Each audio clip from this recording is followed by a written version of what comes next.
this clip, we're going to paint edge dirt on the body of our robot.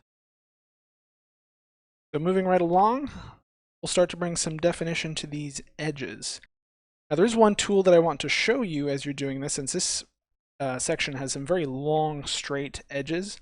And this may or may not be what you need for every situation, but is this straight edge tool that we have here in Substance Painter. Let's go ahead and show it to you. First thing you do is you shrink down our brush a little, bring up our wireframe, is you would click, and then you hold shift and you'll see this line pop up. You'll click again, and it's a little faint here. I'll bring up my flow. So it's a click, hold shift. If you're painting like here and here and you want to make a line, it's just going to pull from wherever that last stroke was. There you go.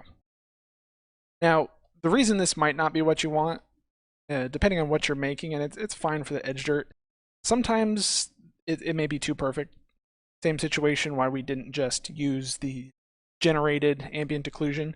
We didn't want it to just be perfect. And sometimes doing this edge dirt, and I like to have a little bit more variation in the size and whatnot.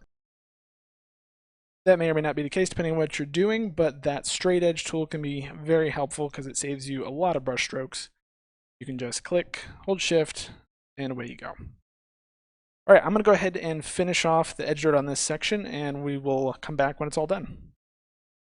All right, we've got the edge dirt all finished on this body section.